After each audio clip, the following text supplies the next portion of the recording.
Well, it is an attempt to balance internal alliance politics with the need to be responsive to public opinion.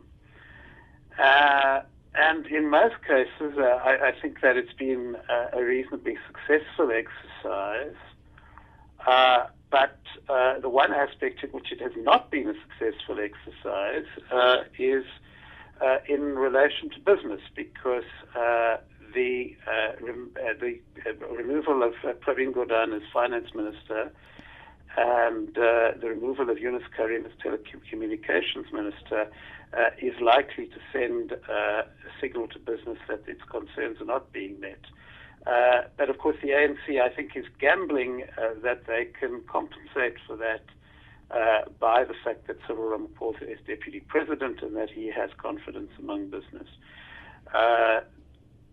Whether that succeeds or not, we obviously need to see as the new government develops.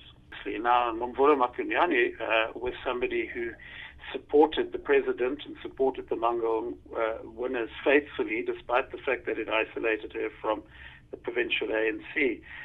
So I think that if the current leadership wanted to have any credibility and a reputation for standing by their allies, she had to have a position in national government.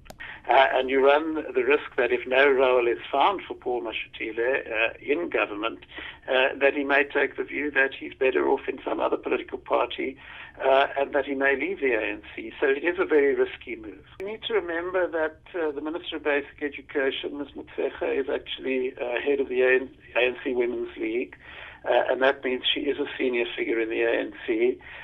It was evident well before this appointment that the ANC leadership felt that they needed to support her because of her prominent position. So she has been retained despite the pressure she's been under. Since this whole exercise is a balancing act, one imagines that the hope is that the moving of ministers Mthethwa and Kwele from their positions, which are a response to public opinion, will compensate for the fact that Minister Motshekga is in her position, and of course also for the fact that Tula Nyesi is Minister of Public Works and who was implicated in the Mkhamba report has retained his. So the basic theme here is a balancing act throughout. I think that the new minister has performed relatively well as deputy. So there will be at least a degree of continuity from within the department by having the deputy promoted into the full ministerial position. And I think on that basis, the appointment will be seen as providing the necessary continuity rather than bringing in someone fresh. And Angie Motshekga has always had her detractors, and she's also had those who have praised her for attempting to rectify the very rocky ship that the Department of Education is.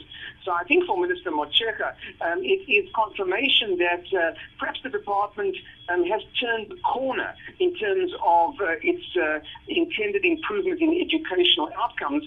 But frankly, the proof will be in the pudding for Minister Motshekga over the course of the next number of years to see whether these outcomes are indeed real improvements or whether they're just statistical at the end of each school year.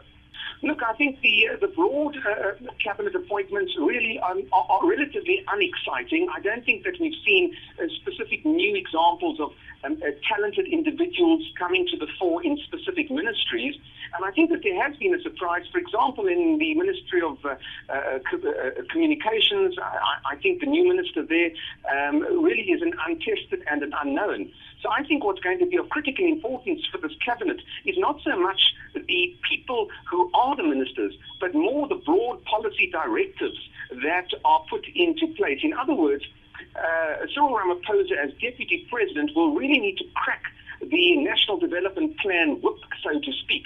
And if he does this effectively, and if he is able to really get his ministers to implement, it will more be about implementation rather than specifically analyzing the individual characteristics of the ministers who now occupy all the various portfolios.